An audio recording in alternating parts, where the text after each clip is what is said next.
Otoritas Jasa Keuangan atau OJK menaikkan kewajiban modal awal di store perusahaan fintech peer-to-peer lending atau perusahaan pinjaman online menjadi 25 miliar rupiah.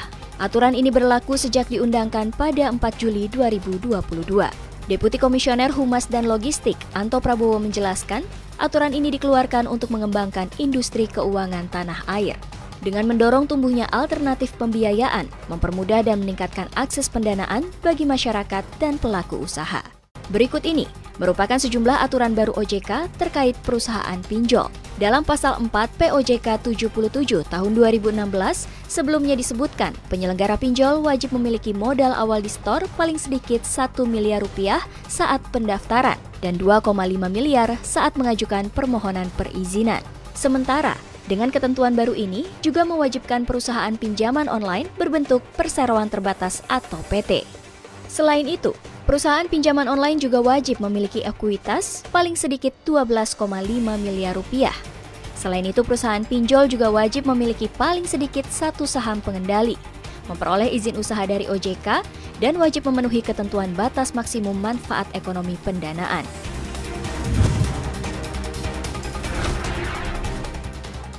Pemerintah membebaskan pungutan pajak ekspor atas minyak kelapa sawit atau crude palm oil dan turunannya. Tarif pajak 0% ini berlaku sejak 15 Juli kemarin hingga 31 Agustus 2022. Hal ini dinyatakan langsung oleh Menteri Keuangan Sri Mulyani. Menteri Keuangan Sri Mulyani menyebut, aturan ini menurunkan pajak pungutan ekspor menjadi 0% kepada seluruh produk CPO dan seluruh turunannya. Dengan dibebaskan pajaknya diharapkan dapat mengurangi kelebihan suplai CPO di dalam negeri, sehingga dapat mempercepat ekspor produk CPO dan turunannya. Dengan percepatan ekspor tersebut, maka harga tandan buah segar di tingkat perkebunan, khususnya perkebunan swadaya, akan meningkat. Dan sebagai upaya mendorong keberlanjutan pengadaan layanan dukungan pada program pembangunan industri sawit nasional. Menteri Keuangan Sri Mulyani Indrawati juga mengatakan setelahnya, pada 1 September, tarif akan berlaku progresif. Ia menjelaskan jika harga CPO rendah, maka tarif pajaknya akan sangat rendah. Jika harga tinggi, maka tarif pajaknya akan meningkat.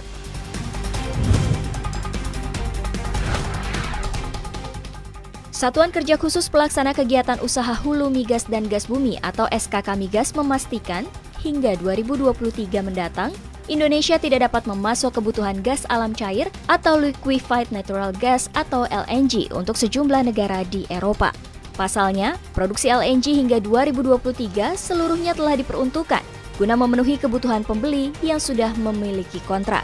Deputi Keuangan dan Monetisasi SKK Migas Arief Setiawan Handoko membenarkan bahwa ada sejumlah negara Eropa yang meminta untuk menyuplai gas ke negaranya. Hanya saja, bisa dipastikan tidak ada pasokan LNG yang tersisa untuk memenuhi pembeli dari Eropa. Sepanjang tahun ini, total lifting LNG diproyeksikan dapat mencapai 197,6 kargo yang terdiri atas lifting dari kilang Tangguh 116,6 kargo dan sisanya dari kilang Bontang 81 kargo. Semester 1 2022 telah mencapai 88,5 kargo. Produksi tersebut berasal dari kilang Tangguh sebanyak 50,2 kargo dan sisanya berasal dari kilang Bontang, yakni 38,3 kargo.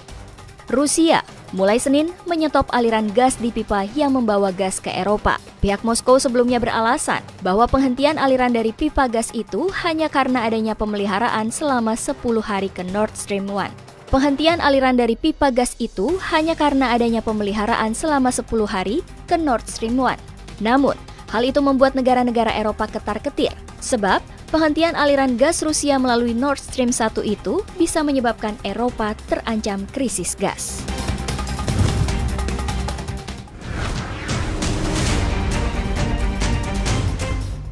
Bank Sentral Ukraina telah menjual cadangan emas senilai 12,4 miliar dolar AS atau setara dengan 185,78 triliun rupiah sejak awal invasi Rusia pada 24 Februari lalu. Deputi Gubernur Bank Sentral Ukraina, Katerina Roskova mengatakan, penjualan emas itu tidak untuk menstabilkan nilai tukar mata uang negara tersebut.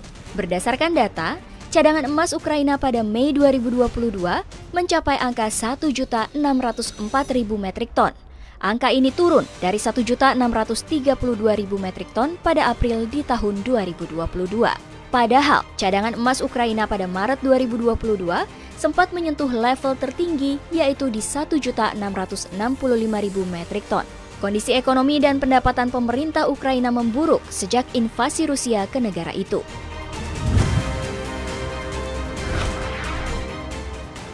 Negara-negara G7 berencana memberikan 20 miliar dolar Amerika Serikat untuk mendukung pemerintah Ukraina tetap beroperasi selama beberapa bulan ke depan. Ribuan warga negara adidaya terpantau berbondong-bondong mengantre untuk mendapatkan bantuan makanan setiap harinya dari Bank Pangan. Antrean terjadi di seluruh kantor Bank Pangan yang ada di berbagai penjuru negeri Amerika Serikat tersebut. Juru bicara Bank Makanan St. Mary Jerry Brown mengatakan, jumlah warga yang mengantre untuk mendapatkan pasokan makanan meningkat tajam hingga 78% dibandingkan tahun lalu. Adapun kotak bantuan makanan dari pemerintah ini berisi kacang kaleng, selai kacang, dan nasi. Antrean makanan ini disebabkan oleh inflasi yang meroket tajam.